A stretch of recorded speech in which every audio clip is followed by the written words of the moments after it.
अक्षरशः इथं 4 लेकरं टँकर खाली मेलेत. म्हणजे इतकी भीषण ते सांगू शकत नाही आपण शब्दामध्ये. शेतात पाणी नाही, गावात हिरीला पाणी नाही, आडाला पाणी नाही, बोरला पाणी नाही. आत्ता नॉन फाउंडेशनमुळं काम झाल्यामुळं आज आमच्या उस्मानगरला चांगलं म्हणजे सांगता येत नाही इतकं खुशी वाटायला की पाणी तर प्यायला मिळाले. शेतात पाणी, विहिरीला पाणी, गावातल्या आडाला पाणी, बोरला पाणी, नळाला पाणी आता भरपूर आहे पाणी. नाम फाउंडेशननी आम्हाला आमच्या गावामध्ये JCPची व्यवस्था करून दिली.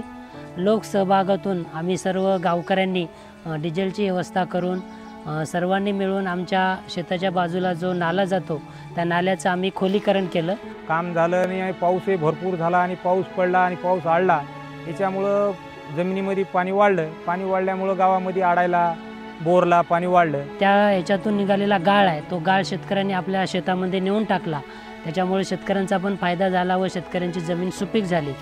आणि गाळ नेऊन टाकल्यामुळं आजूबाजूला नाल्याच्या बाजूला शेतकऱ्यांसाठी रस्ता पण झाला.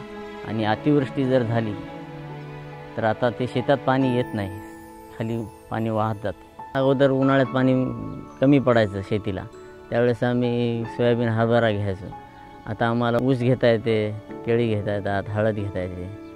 त्यामुळे पीक पद्धतीमधून उत्पन्न शेतकऱ्याचं वाढलं या पाण्यामुळे. बाजूलाच 1 किलोमीटर अंतरावर माझी शेती आहे आणि या नदीच्या खोलीकरणामुळे माझ्या बोरवेलची पाण्याची पातळी वाढली आणि त्याच्यामुळं मला आता बागायती शेती करता येऊ लागलेली आहे. पहिलं एकरी उत्पन्न सोयाबीनचं 20-25 आणि हरभऱ्याचं 20-25 व्हायचं. आता त्या ठिकाणी हळद घेतली तर 1 लाख 1.5 लाखाची होती, ऊस घेतला तर 1 लाख 1.5 लाखाचा होतो, केळी होतात. वर्षभर आम्हाला पाणी कमी पडत नाही म्हणून आम्ही वेगवेगळे पिकं घेतो. भाजीपाला काढतो, फुलांची शेती घेतो. गुरांना वासरांना पाणी मिळाले त्याच्यामुळे वर्षभर आम्हाला दूध दुभतं मिळतं आहे. 4-5 वर्ष झालं पाणी वाढलं, जनावरं वाढले, जनावरांची संख्या वाढली, दुधाचे धंदे वाढले.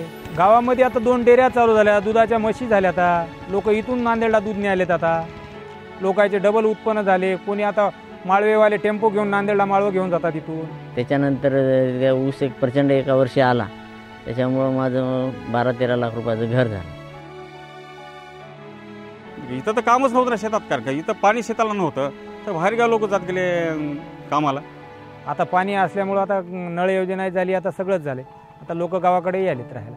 आता इथं शेतात सगळ्याच्या शेतात पाणी आहे, शेतातच उत्पन्न चांगलं व्हायलं आहे आणि बाहेर जायची गरज पण नाही. रोजदाराला इथंच काम मिळाले शेतात प्रॉपर गावामध्येच, म्हणजे बाहेर जायचं काम पण नाही. म्हणून नॉन फाउंडेशनमुळं हे काम झाल्यामुळं पाणी मिळालं.